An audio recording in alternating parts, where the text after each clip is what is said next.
بسم اللہ الرحمن الرحیم۔ السلام علیکم۔ امریکہ کی ایک انگریز نوجوان لڑکی کا قصہ۔ امریکہ کی ایک انگریز نوجوان لڑکی مسلمان ہوئی تو اس نے باقاعدہ نقاب والا برقع پہننا شروع کر دیا۔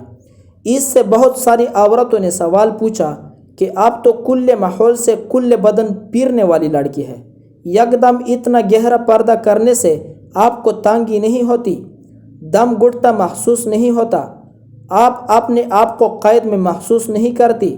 اس نے جواب دیا کہ میں نے اپنی جوانی کی راتیں نائٹ کلبوں اور نچگروں میں گزاری ہے، میں نے ہر فرد کی نظر کو ہوس زدہ دیکھا ہے، میں گلی بازار میں چلتی تھی تو مردوں کو اپنی طرف غورتا دیکھتی تھی، میرے دل میں ہر وقت ڈر رہتا تھا کہ کوئی بدمست بدبخت نوجوان مجھ پر چپٹ نہ پڑے، کیا پتہ عزت بھی لوٹے اور جان سے بھی مار دے۔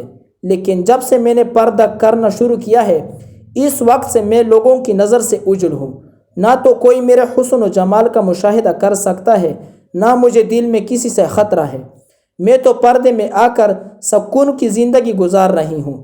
کاش بے پردہ عورتوں میں میرے دل کے سکون کو تقسیم کر دیا جاتا تو انہیں بھی سکون مل جاتا۔ ایک اور امریکی لڑکی کا قصہ۔ امریکی ریاست منیسوٹا میں ایک نوجوان مسلمان لڑکی فاطمہ نقاب والے برقعے میں لپٹی ہوئی خوشی خوشی اپنے گھر کی طرف جا رہی تھی۔ اس نے ہاتھ میں دستانے اور پاؤں میں جرابیں بھی پہن رکھی تھی۔ ایک پولیس افسر نے دیکھا تو اسے تجسس ہوا کہ یہ کپڑے میں لپٹا کون شخص ہے۔ اس نے 5-6 پولیس والوں کو بلا لیا اور کہا کہ اس کو گرفتار کر کے پولیس اسٹیشن پہنچاؤ۔ چنانچہ پولیس والوں نے فاطمہ کو روک کر کہا کہ چہرے سے کپڑا ہٹاؤ تاکہ ہم تمہیں دیکھ سکیں۔ اس نے کہا کہ کسی عورت کو لاؤ تاکہ وہ میرا چہرہ دیکھے، آپ لوگ ہرگز نہیں دیکھ سکتے۔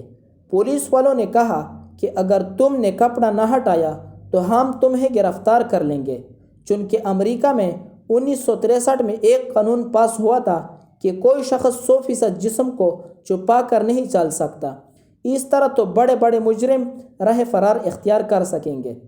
فاطمہ نے جواب دیا کہ میں اسی ملک میں پیدا ہوئی پلی بڑھی اور تعلیم پائی ہے، مجھے معلوم ہے کہ ہمارے ملک کا آئین ہر شخص کو مذہبی آزادی دیتا ہے، میں نے یہ پردہ کسی مجبوری کی وجہ سے نہیں بلکہ اللہ تعالیٰ کا حکم سمجھ کر کیا ہے، یہ میرا آئینی حق ہے۔